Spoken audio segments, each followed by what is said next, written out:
ऐसा है क्या जी तू तो बड़ो गरीब भिखारी हो, हमको लड़का चाहिए सरकारी हो।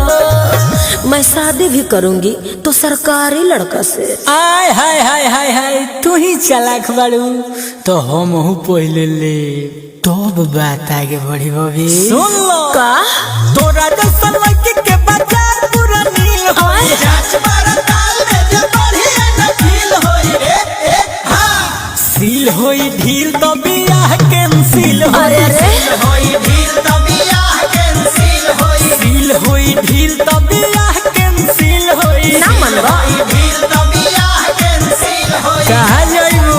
अरे दूर हट लो।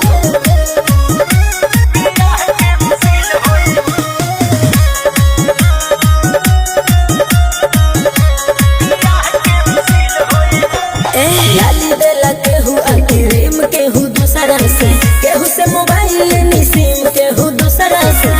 भीतर के देला हो सफा बकचोदे बड़लो। आइल बाड़े कोए जोगे देके रे।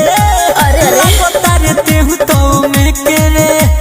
देखिए ये सारा सर गलत हो रहा है। अरे तो सही क्या है हम बताते हैं, चलिए ना खूब चाउमीन आओ। नया ही कानून बनी तिलक में डील होई,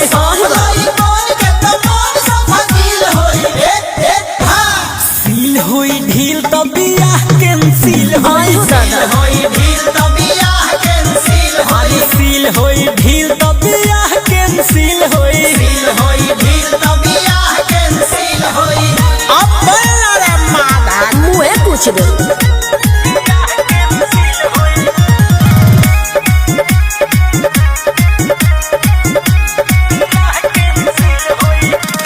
नेता या विधायक पूरा देश बाटे हमनी के, पुलिस थाना मीडिया प्रेस बाटे हमनी के।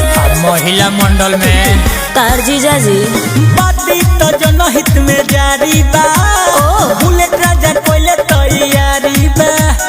ढेर हीरो बना तरह का धक्के बबरिया नोच ले। नोचबू जी नोचा ला निर्मल योगेश के जे खुश नहीं दिल होई, रहब कुमार भले कोनो मुश्किल होई रे हां सील होई ढील तो बियाह कैंसिल होई, सील होई ढील तो बियाह कैंसिल होई, सील होई ढील तो बियाह कैंसिल होई, पगलेटे बाड़ो। ढील तो बियाह कैंसिल होई। अरे तोरा ना चिन्हाई।